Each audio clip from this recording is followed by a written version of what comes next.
മുൻ മുഖ്യമന്ത്രി ഇ.കെ. നായനാരുടെ സഹധർമ്മിണി ശാരദ ടീച്ചറുടെ നവതി ആഘോഷത്തിന് കേന്ദ്ര സഹമന്ത്രി സുരേഷ് ഗോപിയെ ക്ഷണിച്ചു വരുത്തിയത് കണ്ണൂർ സിപിഎമ്മിൽ വിവാദമാകുന്നു.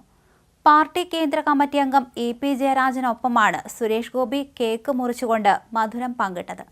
പാർട്ടിയിൽ നിന്നും ബി.ജെ.പിയിലേക്ക് നേതാക്കൾ ഒഴുകിക്കൊണ്ടിരിക്കെ സുരേഷ് ഗോപിയുടെ സാന്നിധ്യം ഒഴിവാക്കേണ്ടതായിരുന്നുവെന്ന ചർച്ച സിപിഎമ്മിനുള്ളിൽ നിന്നുയർന്നിട്ടുണ്ട്. ഇ.കെ. നായനാരുടെ കുടുംബാംഗങ്ങളെ മാത്രം പങ്കെടുപ്പിച്ചുള്ള നവതി ആഘോഷമാണ് പാർട്ടി ശക്തി കേന്ദ്രമായ ആന്തൂർ നഗരസഭയിലെ ബക്കളം പാർത്താസ് കൺവെൻഷൻ സെന്ററിൽ നടത്താൻ തീരുമാനിച്ചതെങ്കിലും പിന്നീടത് വിപുലമാക്കുകയായിരുന്നു. കേന്ദ്ര സഹമന്ത്രി എന്ന നിലയിൽ കുടുംബസുഹൃത്തായ സുരേഷ് ഗോപിയെ പങ്കെടുപ്പിക്കാൻ പാർട്ടി കണ്ണൂർ ജില്ലാ നേതൃത്വത്തിന്റെ അനുമതി തേടിയിരുന്നു എന്നാണ് വിവരം. ഇതോടെയാണ് നവതി പോലുള്ള ആഘോഷങ്ങൾ പാർട്ടി പ്രോത്സാഹിപ്പിക്കാറില്ലെങ്കിലും നേതാക്കൾ ഒന്നാകെ പാർത്താസിലെത്തിയത്. സിപിഎം കേന്ദ്ര കമ്മിറ്റി അംഗങ്ങളായ E P. Jayarajan, P K. Sreemathi, K K. Shailaja, speaker A N. Shamseer, M V. Jayakumar, M V. Nikesh Kumar, T V. Rajesh തുടങ്ങി നേതാക്കളുടെ വൻ നിര തന്നെ നവതി ആഘോഷ ചടങ്ങിൽ പങ്കെടുക്കാനെത്തി. മകൻ കെ.പി. കൃഷ്ണകുമാറാണ് ചടങ്ങുകൾക്ക് നേതൃത്വം നൽകിയത്. മന്ത്രി രാമചന്ദ്രൻ കടന്നപ്പള്ളി, രാജ്മോഹൻ ഉണ്ണിത്താൻ, എം.എൽ.എമാരായ കെ.വി. സുമേഷ്, എം. വിജിൻ, മുഖ്യമന്ത്രിയുടെ പൊളിറ്റിക്കൽ സെക്രട്ടറി പി. ശശി, മുഖ്യമന്ത്രിയുടെ ഭാര്യ കമലാ വിജയൻ, കോടിയേരി ബാലകൃഷ്ണന്റെ ഭാര്യ വിനോദിനി, ഇ.പി. ജയരാജന്റെ ഭാര്യ പി.കെ. ഇന്ദിര എന്നിവരും പരിപാടിയിൽ പങ്കെടുത്തിരുന്നു. ഇ.കെ. നായനാരുമായി ചലച്ചിത്ര നടനെന്ന നിലയിൽ വളരെ അടുത്ത ആത്മബന്ധമാണ് സുരേഷ് ഗോപിക്കുള്ളത്. അദ്ദേഹം മുഖ്യമന്ത്രിയായിരുന്ന കാലയളവിൽ തിരുവനന്തപുരത്തെ ഔദ്യോഗിക വസതിയിൽ സന്ദർശകനായിരുന്നു സുരേഷ് ഗോപി. നായനാരെ അച്ഛ എന്നും ശാരദ ടീച്ചറെ അമ്മയെന്നുമാണ് അദ്ദേഹം വിളിച്ചിരുന്നത്.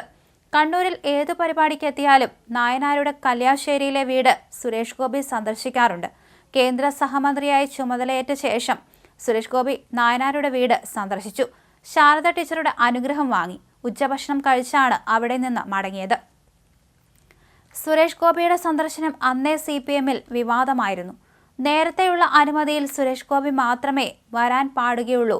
ബി.ജെ.പി. നേതാക്കളും പ്രവർത്തകരും വീടിന്റെ 7 അയലത്തുകൂടി വരാൻ പാടില്ലെന്ന് സിപിഎം കണ്ണൂർ ജില്ലാ കമ്മിറ്റി നിർദ്ദേശിച്ചിരുന്നു.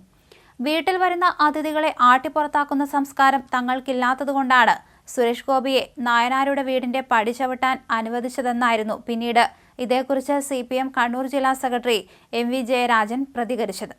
നവതി ആഘോഷത്തിൽ പങ്കെടുക്കാൻ ബി.ജെ.പി. നേതാക്കൾക്കും പ്രവർത്തകർക്കും ഇത്തവണയും അനുമതി നൽകിയിരുന്നില്ല. കോൺഗ്രസിൽ നിന്നും രാജ്മോഹൻ ഉണ്ണിത്താനെ എം.പി. എന്ന നിലയിൽ മാത്രമാണ് ക്ഷണിച്ചത്. കെ.പി.സി.സി. അധ്യക്ഷൻ കെ. സുധാകരൻ നാട്ടിലുണ്ടായിട്ടും അദ്ദേഹത്തെയോ കെ.സി. വേണുഗോപാൽ എം.പി. ഉൾപ്പെടെയുള്ളവരെയോ ക്ഷണിച്ചിട്ടില്ല. സുരേഷ് ഗോപിയുടെ വ്യക്തിപ്രഭാവത്തെ കണ്ണൂരിലെ സിപിഎം വല്ലാതെ ഭയക്കുന്നുവെന്നാണ് ഇപ്പോൾ ഉയരുന്ന വാദങ്ങൾ. പാർട്ടി ഗ്രാമമായ ആന്തൂരിൽ സുരേഷ് ഗോപിയുടെ സാന്നിധ്യം തിരിച്ചടിയാകുമോ എന്ന ആശങ്കയുണ്ട്. എന്നാൽ നായനാർ മുഖ്യമന്ത്രിയായിരുന്ന കാലത്തെ ശാരദ ടീച്ചറുടെ അമ്പല ദർശനങ്ങളും ഹൈന്ദവ വിശ്വാസവും തടഞ്ഞിരുന്നില്ലെന്നും നവതി ആഘോഷം കുടുംബത്തിന്റെ സ്വകാര്യതയാണെന്ന് അംഗീകരിക്കണമെന്നുള്ള വാദവും ഉയർന്നിട്ടുണ്ട്.